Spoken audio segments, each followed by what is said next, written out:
almost about 10 years ago now, I came across the term psychological safety.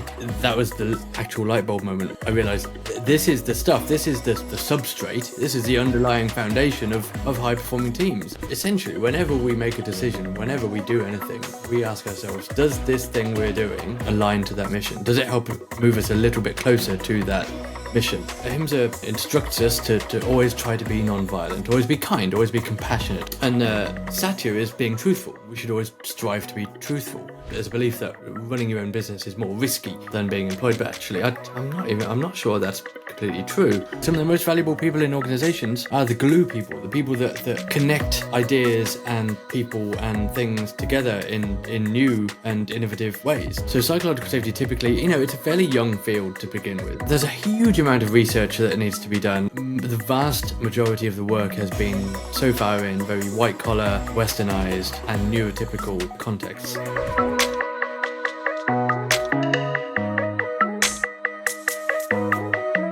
Every leader has a story to tell, and the Safe Leader podcast uncovers the diversity story behind leading figures championing change to make our world a better place. Join me, your host, Mark McBride-Wright, as we hear from business leaders, academics, entrepreneurs, and agents of change as they share their journeys of innovation, resilience, and transformation. Together, we explore how they embrace the principles of safe leadership, sharing, acting, feeling, and empowering to create safer, more inclusive environments for everyone.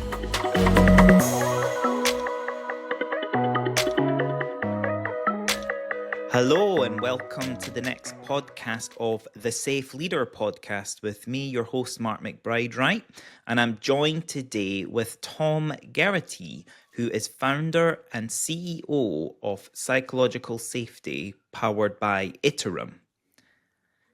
Tom Geraghty is a recognised authority in creating safer, high-performing and more inclusive workplaces, and founder and CEO of Iterum Limited, a company dedicated to fostering safety cultures and psychological safety. Tom is now an award-winning psychological safety consultant and researcher for multinational corporations, healthcare organizations, academia, government, and more. His mission is to make the world of work a safer, higher performing, and more inclusive and equitable place. Outside of work, Tom spends much of his time as possible outdoors, mountain biking, hiking, and traveling, and is a father to a wonderful young daughter. Tom, nice to meet you. Thank you so much, Mark. It's wonderful to be here.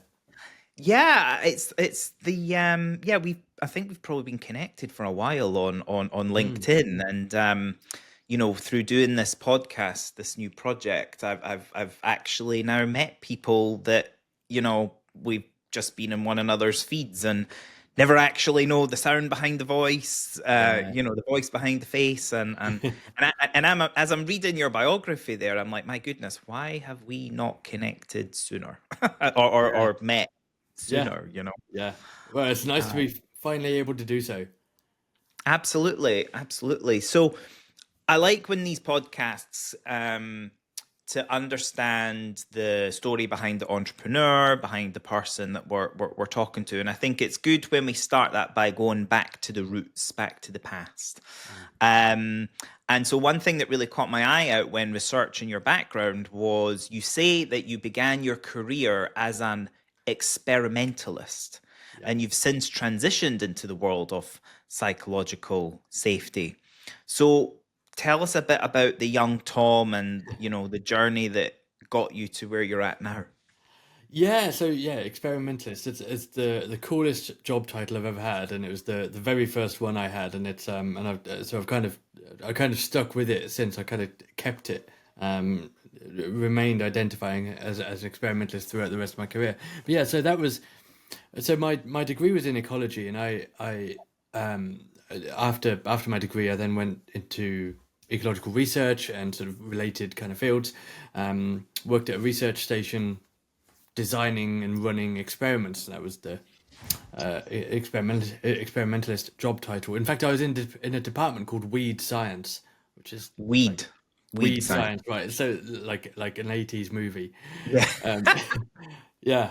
And so that was really good, really great experience. But for various reasons, I sort of I took a sideways step into technology, and through that sort of began to manage people and teams, and create teams, and sort of worked my way up as you do, and through that journey became, well, sort of remained passionate about creating the conditions in which people can thrive, and I think so. My ecological kind of thinking was kind of coming to the fore there. Like, how Hmm. do you, instead of just sort of, instead of telling a tree to grow harder, Yeah. that obviously that doesn't work. How do you create the conditions in which Yes.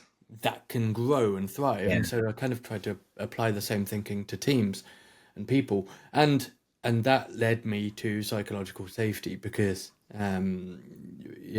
almost about 10 years ago now I came across the term psychological safety, and that for me was the moment where, that was the actual light bulb moment where Right. I realized, this is the stuff, this is the substrate, this is the Yes. underlying foundation of high performing teams Yeah. and success, right? So all that stuff I'd been doing, turns out, had a name. It was a real thing. I wasn't just, I Yeah. mean, I was making it up. I was definitely making it up, but it was also real. So Yes. and that was the moment for me when I was able to sort of put a name to it and wrap it around something, and that enabled me to structure it and start talking about it and Okay. evangelizing about it, really. And how I mean, it's really picked up in the last, 5 years or so. So, I mean, I'd imagine you were a bit of an early adopter, in the sense that, Amy Edmondson coined the term, and then her work started to reach out there and started to impact business management and leaders, and start to be looked at. So to have a business there, a brand already using the language, being available to be a consultant, come in to support, to give people guidance on how to use your tree analogy. It's the soil, isn't it? And if it's unfertile, if it's, to make things really grow, you need to give nutrients and nourishment and create the right conditions and water it when it's dry, and put you know put fertilizer on it when Yeah, it yeah, when yeah, it needs fed, and give it yeah, nitrogen and yeah, infuse it with microbes and blah blah blah, and that's what makes the tree go to being a blossoming apple tree or cherry blossom, yeah, and flower, because some yeah, trees don't flower, yeah. if they've not got the right conditions. So tell us a bit about your application of, like, how you then, when that light bulb went off, what you then went on to create, and how you saw it then being used in businesses, and what role you played in being that messenger. Yeah, so it's an interesting sort of part of the journey, really. I Because when I discovered the term, I didn't set out to create a business around it or anything Okay. like that. I I was at the time I was CTO. I think I was, yeah, something like a CTO.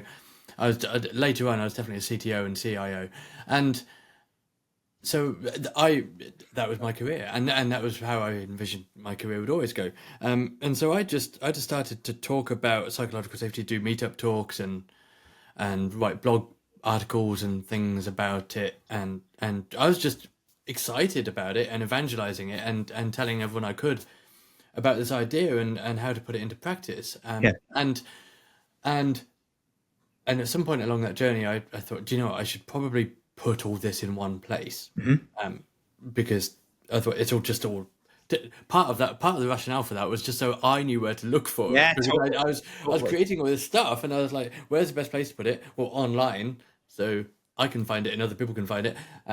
Let's put it in one place. And so I started up a blog called psychsafety.com, and just started to put it there, and through that, yeah, it rather quickly emerged over the next couple of years that, That's amazing.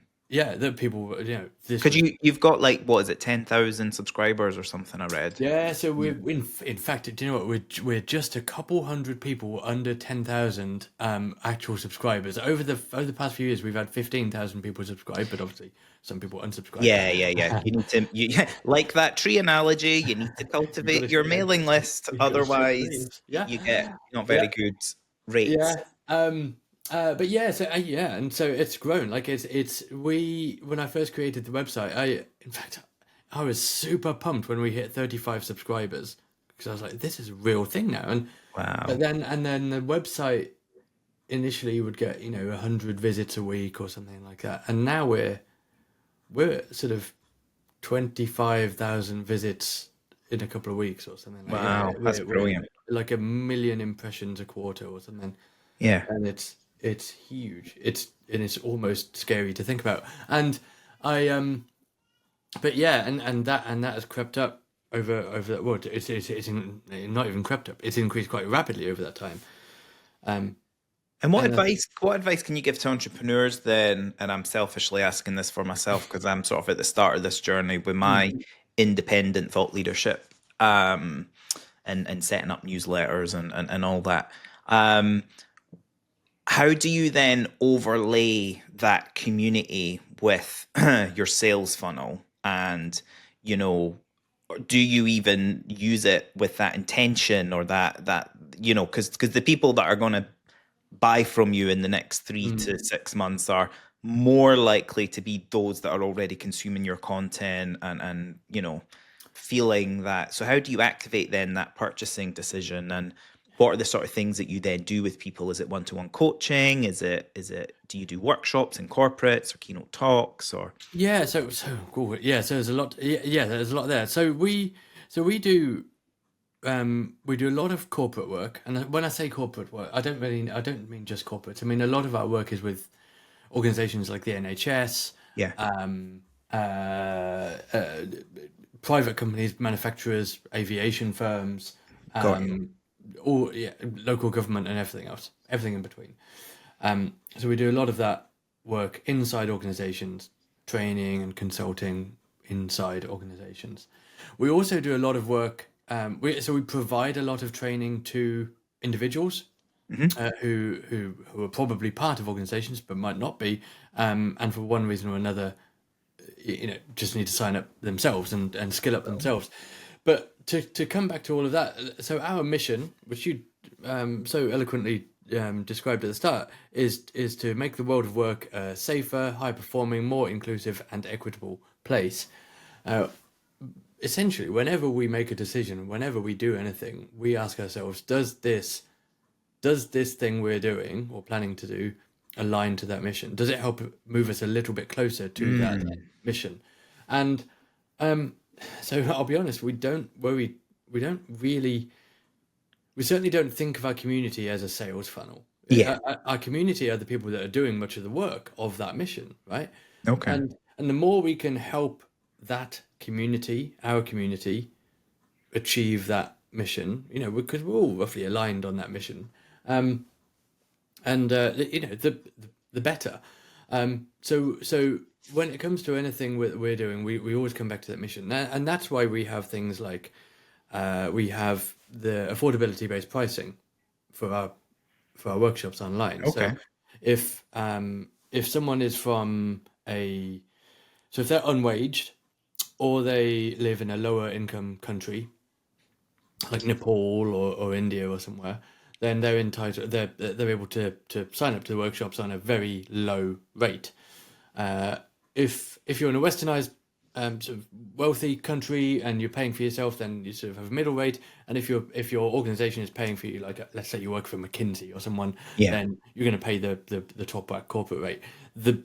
The principle being that the higher rates pay for Yeah, say of course. subsidize Comes the out. lower ones. Yeah. And we also have things like scholarships. So we provide some places free of charge Yeah. completely, and there are various other things we provide, and we provide whatever we can for free.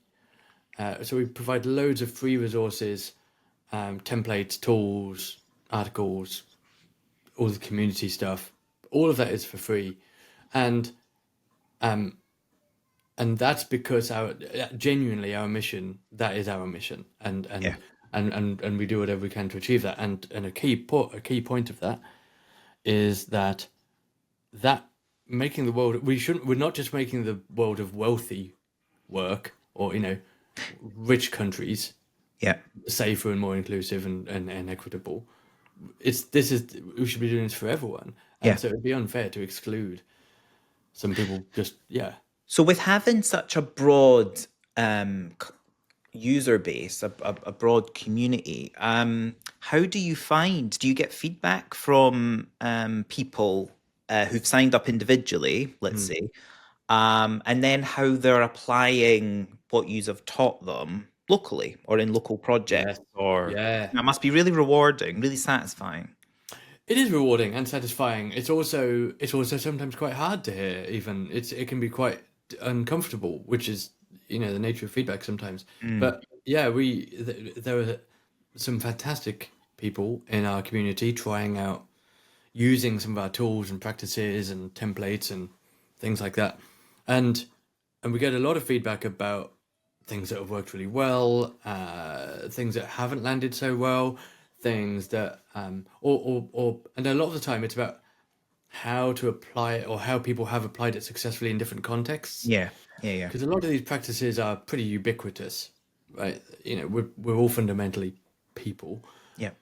but we work in different contexts, and a manufacturing context is really quite different to a healthcare context. Yeah, very But true. fundamentally, some of these things can be, the same thing can be applied, but how you do it and the nuance of how you do it could be quite different. So that might be like a manufacturing versus healthcare, or it might be Eastern versus Western culture. Yeah, yeah, yeah. And so there's a lovely community and a lovely debate about a continuing debate about how successful, or how we continuously improve this stuff, Mm, and that's the key. We continuously improve. yeah. um if we waited till it was perfect, we'd never publish anything. Yeah, of course, of course. Yeah, So inviting that real time feedback helps you yeah. improve. I noticed in your bio that you're a big yoga fan. You've got a background in yoga and mindfulness, and Mm. in the work, even in the work that I've been doing in safety, I have a colleague who's a practicing Buddhist, and I've realized like some of the similarities between her practice and what the angle we've taken with Mm. physical safety and psychological safety Yeah, in engineering and engineering culture. And to your point, it's ultimately about just being a better human. yeah. Having been a wannabe yogi probably about 5 or 6 times in my life and going to maybe, I don't know, 10 classes and then stopping, I am vaguely familiar with the world of yoga and the practice, and the physical aspects just Yeah, one part yeah. of actually being a full practitioner in yoga. So how deep is your practice and how much of it do you bring into work, or does it influence your work? Yeah, so there's some really good points here. So absolutely, like you say, yoga is, well, for one thing, yoga is a practice, and I really like the term, the point that it's called a practice, not a goal. You don't sort of win at yoga. You just practice. You just do Yes. it. And so, there is no such thing as being good or bad at yoga. You're practicing, or you're not. And so I love that. And yes, and just like you say, there's a physical practice and a spiritual or non-physical practice. Um, the some of the yogic philosophy, I think, is really useful to think about when we're doing some of this work. One of the things I find really interesting is, so there's in yoga there are the yamas and niyamas, and there are two key points here. One is ahimsa, which is non-violence, and another is satya, which is truth. Ahimsa asks us, or instructs us, to always try to be non-violent, always be kind, always be compassionate, always try to cause the least harm. Have a positive effect on the world. And satya is being truthful. We should always strive to be truthful. Now, Mm, what's interesting is that satya comes after non-violence, because sometimes being truthful could cause harm. mm, Being truthful isn't always the necessary or kind thing to do. So, and this is directly relevant to psychological safety, right? Because yes, psychological safety means we can speak up with ideas, questions, concerns, mistakes. We can speak our mind. We can suggest things, but it doesn't mean just having no filter. It doesn't mean speaking up without any regard for the Yeah. consequence of what we're saying. So we should always try to be truthful, but ahimsic. More importantly, be ahimsic. Be kind, be compassionate, and try to have the greatest positive impact with our words. And that's like that. There's a lot. There's a lot we can take away from yogic principles, but that's one of Yeah. the key ones, I think. You know, I think when I said to my editor, like when we edit podcasts, like I want a little section at the beginning of the intro. And I think that the sort of 15 seconds you just said there will be that bit for this episode. Excellent, excellent. Love it. I love Love it. that. I absolutely love that. That's really, really interesting. And when you worked in companies then, how did you find, like, what was the journey of being in a corporate in full-time employment with the safety of a regular income, and then it's like when you're a founder or an entrepreneur, you start the deflection strategy at a certain point in, Yeah. and then eventually this is the thing that runs your life, so what was that process for you to where you are now? So yes, that's a good question. I think, and there were 2 points to that. One was that, like so many other people, during, or actually prior to and during the COVID pandemic and everything associated with that. So I took redundancy twice from 2 different roles, and that taught me a very powerful lesson, which is that having a salaried role doesn't necessarily provide you with the security and safeguards that it used to, maybe. Very true. And maybe that's particularly in tech, but I think it's pretty much across the board, really. And so there is a pervasive belief in it, and I can understand this as a belief that running your own business is more risky than being employed. But actually, I'm not sure that's completely true. There are different risks, but I'm not sure it's more or less one way or the other. So that was one lesson for me into realizing that, and in realizing that, shortly before our daughter was born, that was the impetus to take the leap into being self-employed or running my own business, because I wanted to make sure that that I had the control and flexibility to be a father as well, to be an active father, Yeah. as well as sort of be beholden to my employer on a 8 till 6 basis or whatever it is. Yeah. I mean, I was the exact same. Right.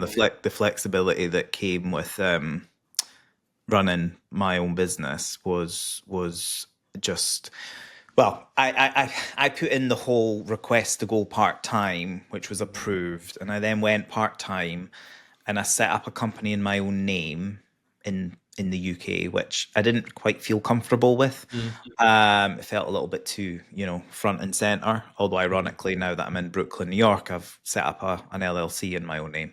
But anyway, back in 2017, I was, I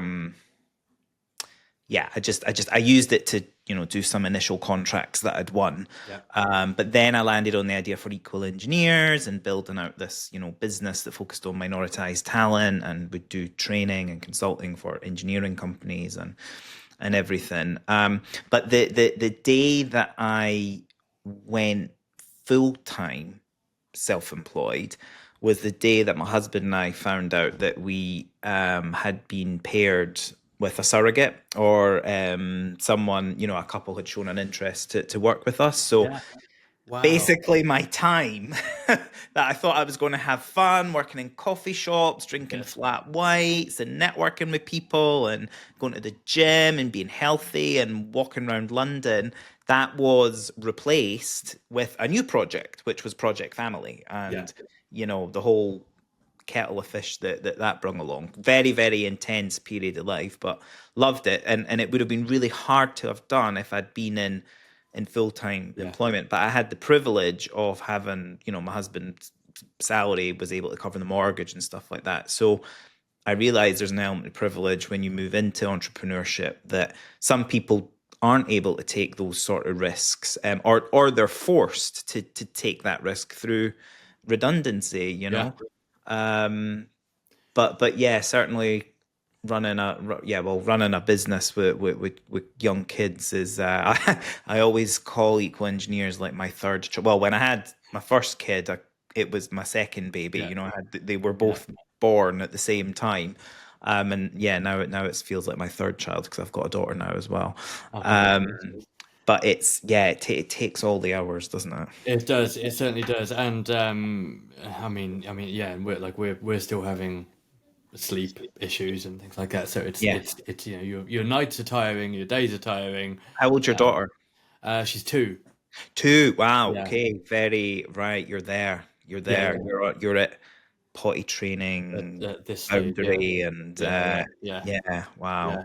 Yeah. Yeah. I Yeah. must admit, my daughter's she'll be 5 in January, Oh, so nice. we're a little bit further along in the age.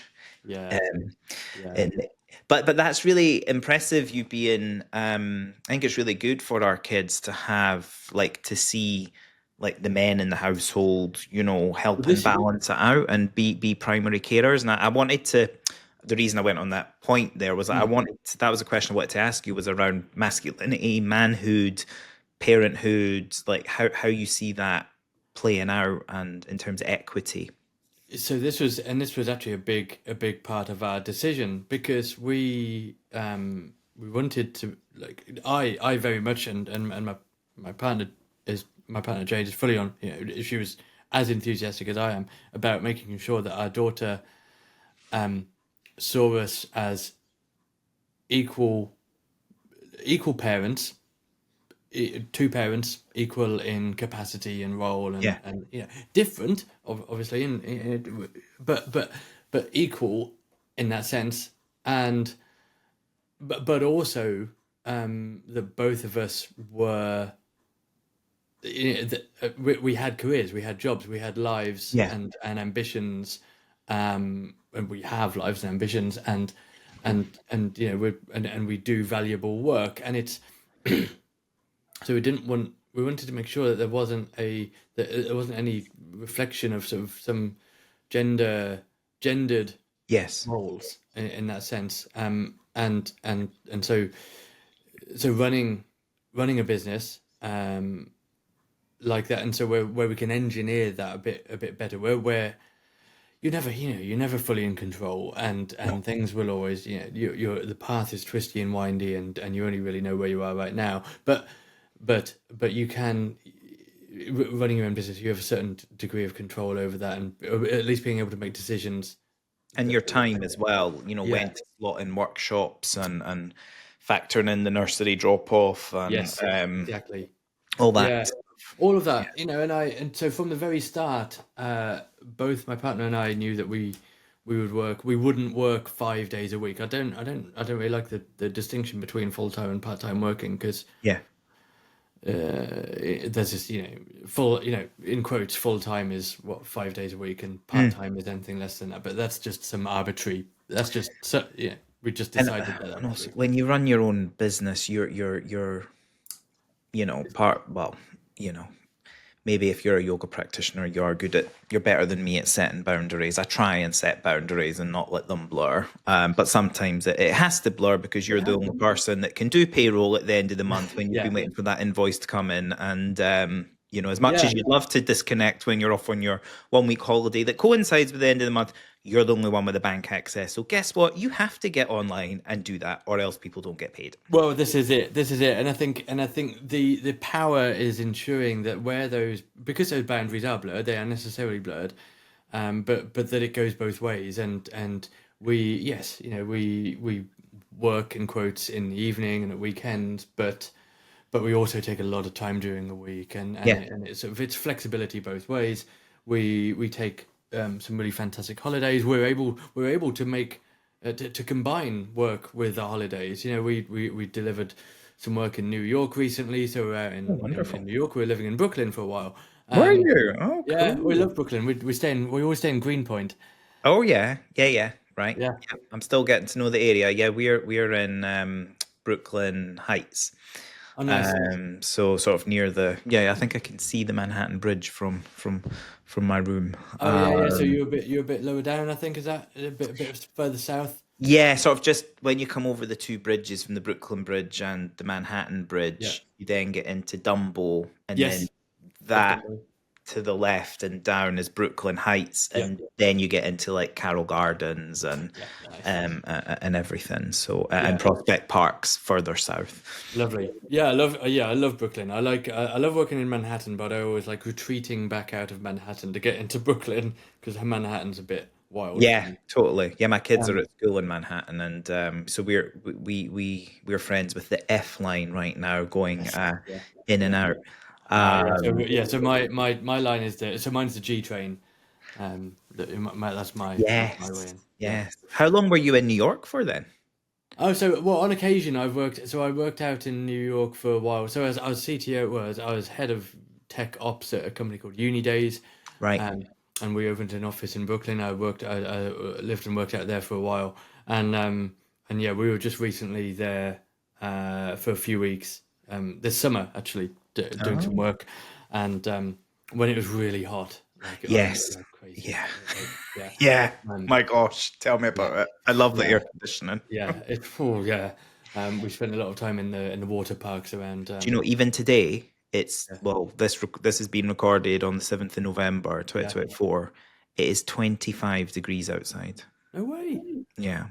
It is, it's just abnormally warm for this time of year. Yeah. Well, and It's I mean, it's November, so in a month or two, you'll have 5 feet high snowdrifts. yeah, yeah, supposedly. But Yeah. right now the Oh, furry hats are still in the yeah. cupboard. Yeah.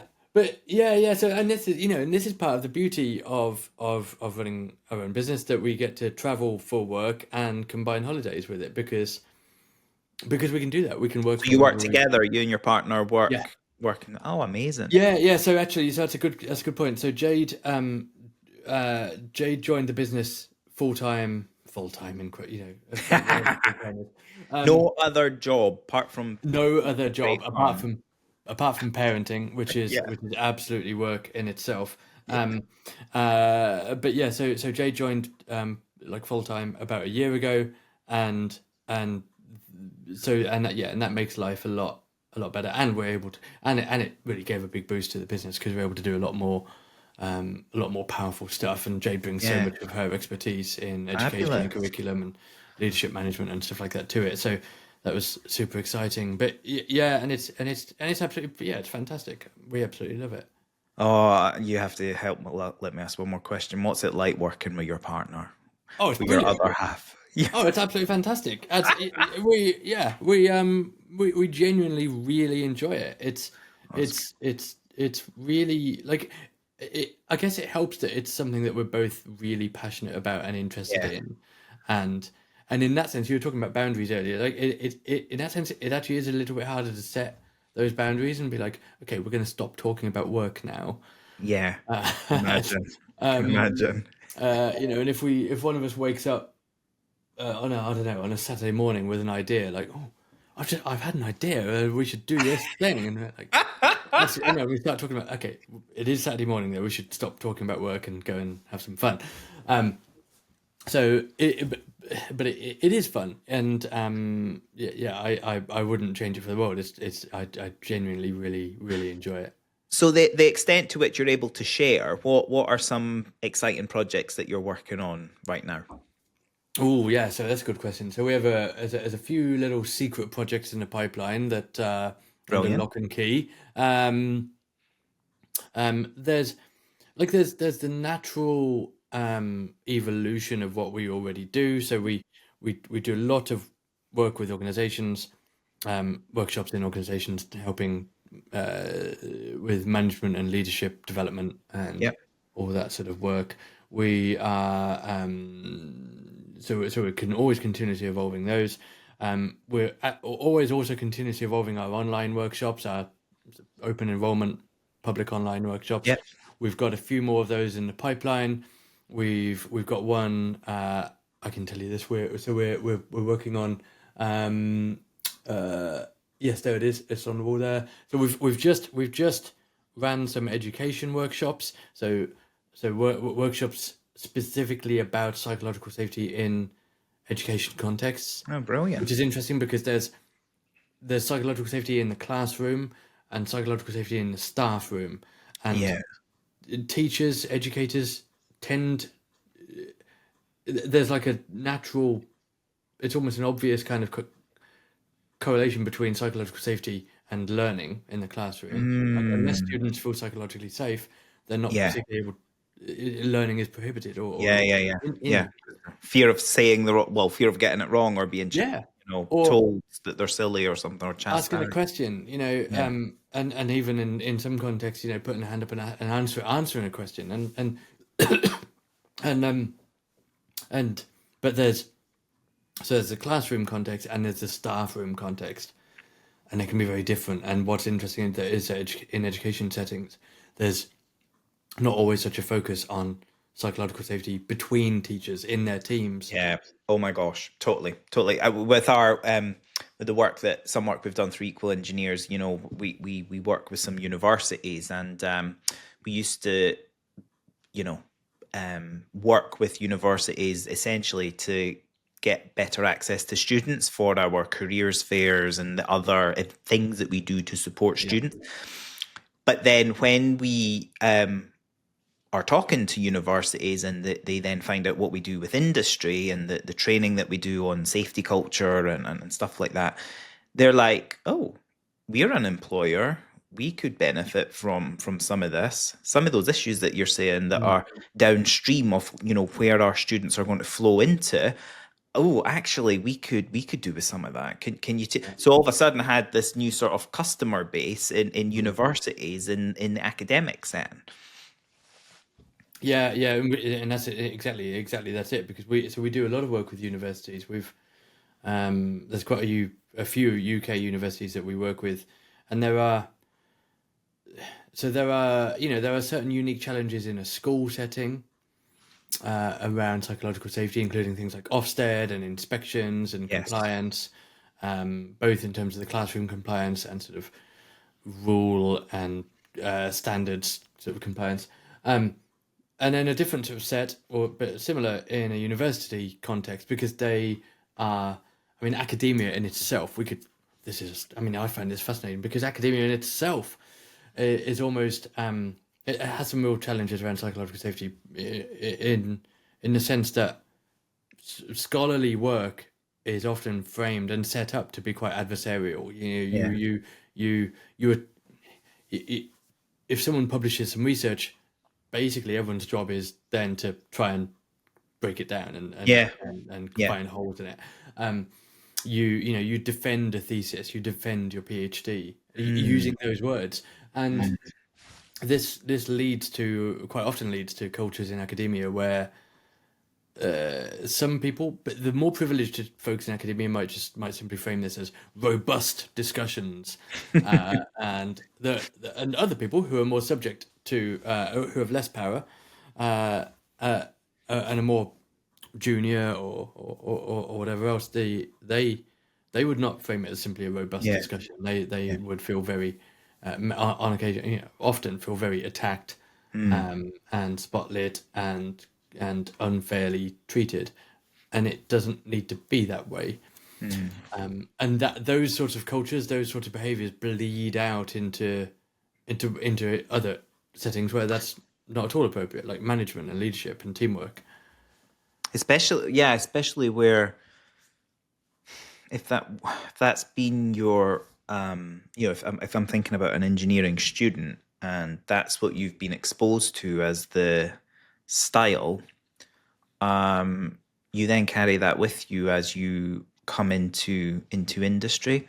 Yeah. And in engineering in particular, not many academics have actually had industry experience, so it's a bit of a skewed reality for the students to think that how their lecturers and professors practice engineering is what it's like out in the in industry or the wider world, Yeah. and it's completely not right, Yeah. So there's definitely benefits there of trying to break that down, and then when you bring in the minoritized group lens to it, the experiences of global ethnic majority or the LGBTQ or even women in academia. It's still a lot of cultures all still sort of modeled around that white, dominant, masculine sort of, Aggressive, aggressive. Yeah, exactly. patriarchal. Yeah, it is. Fear and dominance and Yeah, control.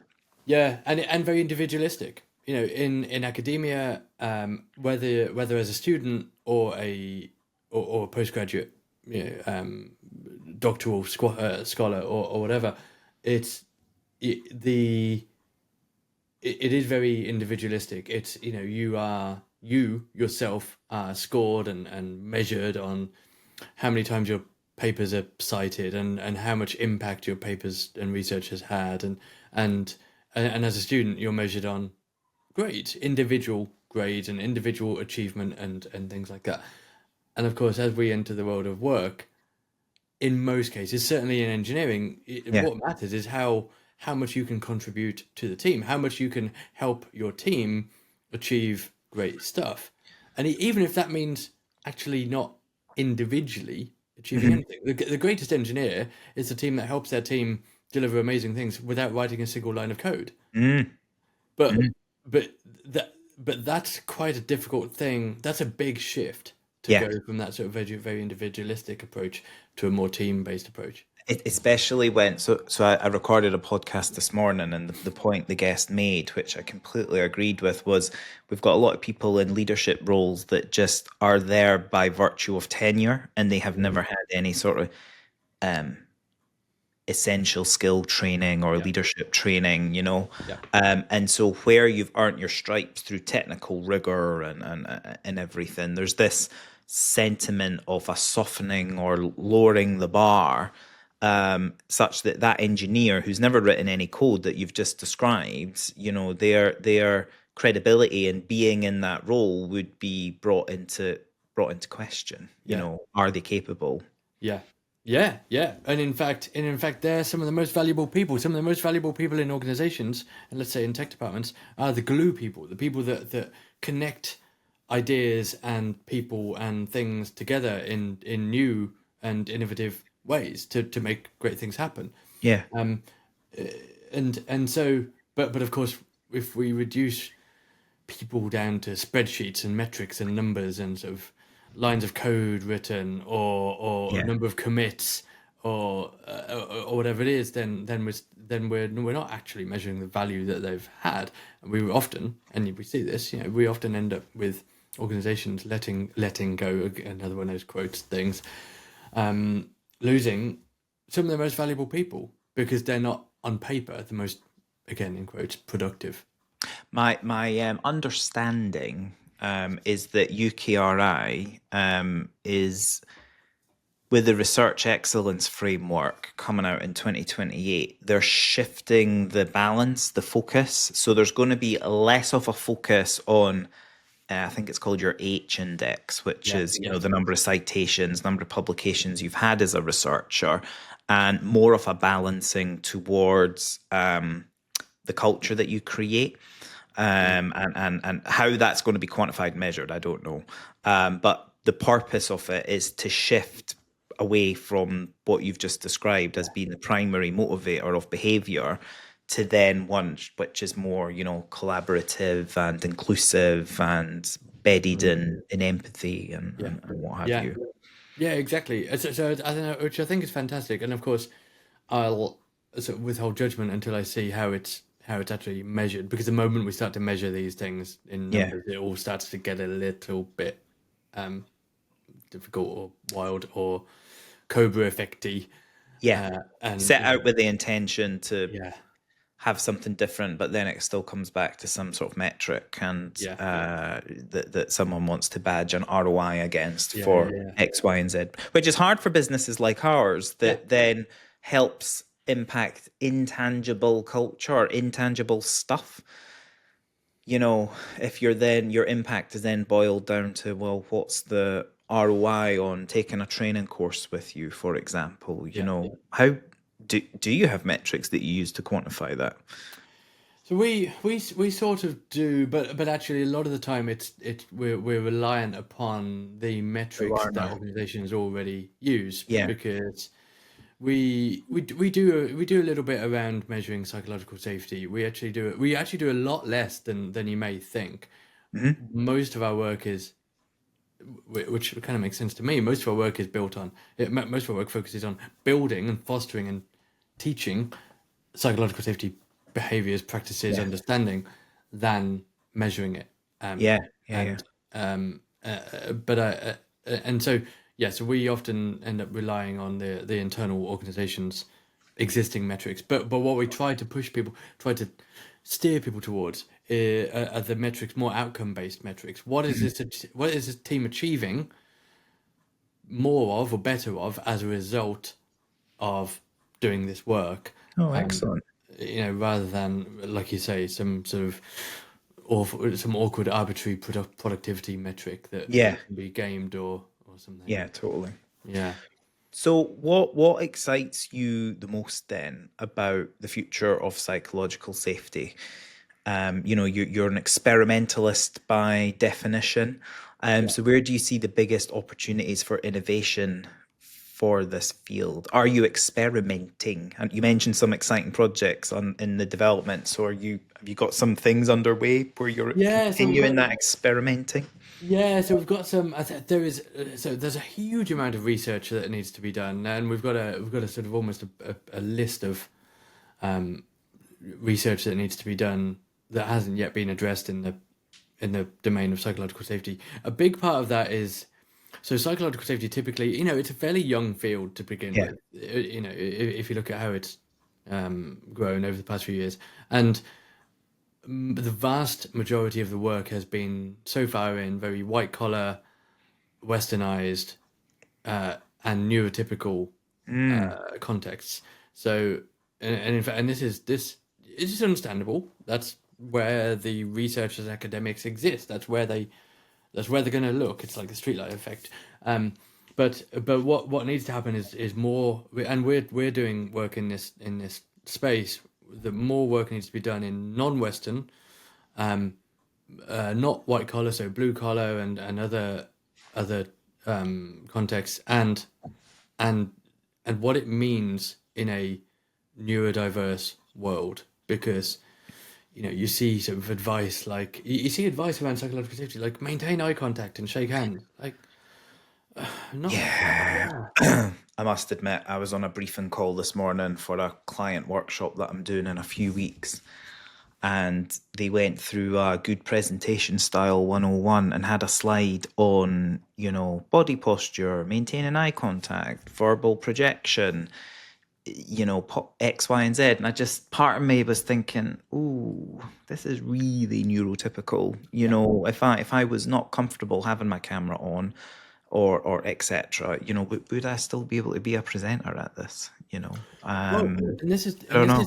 and this is a fantastic point, because many people, whether they consider themselves neurodivergent or neurodiverse or not, find eye contact really difficult Yeah.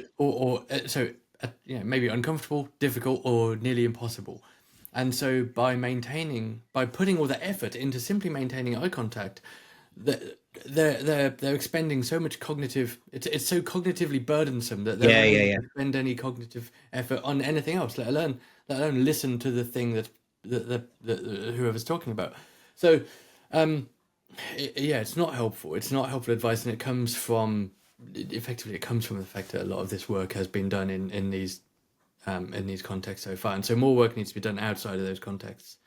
I love the idea Yeah. of doing international research in contexts that don't really have much information on them, Yes. or research, or maybe research is being done, but it's not then surfaced up and spoken about and distributed and known about. So even just amplifying that helps. Yeah. I remember, so I'm a visiting professor at UCL in inclusive engineering education, and one of the design projects we did last year as part of the How to Change the World projects was all the second year, so about 900 undergraduate engineering students were given different contexts to improve water quality or water sanitation or even just access to water, to clean water. And one of the contexts was London, so they had an urban, Western, developed, context, and then they had a developing nation context where it was more get your water from a well type setup. And I felt really, as an external advisor coming in to support the students doing equality impact assessments and what have you. I mean, I've grown up in a Western world in a city, I've not no idea what it's like growing up in Ethiopia or wherever, and having to go and get a well, to get your water. Yeah. So I imagine research like what you're describing that looks in these developing areas in these modes of management that we now use, like psychological safety has become, it would be really useful to understand that local context. I remember some work that Stonewall did on CEO briefs for the local LGBTQ context of the country that they might be about to go and visit. So they could have something quick in their pamphlet or on their iPad, they could pull it up and they could read about what it was like for the community locally there, where they were about to arrive, because sometimes their frame of reference might have been, joining a float with the Pride network at Pride in London and thinking it's all lovely, but when they're about to fly out to, another country where Uganda or somewhere. Uganda or somewhere, they might not really understand. So it's about helping people understand that you're inherently limited by virtue of the frame of reference you've got in the world. You will only ever be you, and you have to proactively seek out diversity for it to enrich your frame of reference. It doesn't come naturally. It doesn't.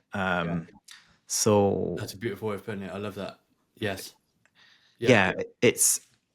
Yeah, I mean, I could talk for hours about this. I'm a big believer in, like in engineering, we're very familiar with safety, physical safety.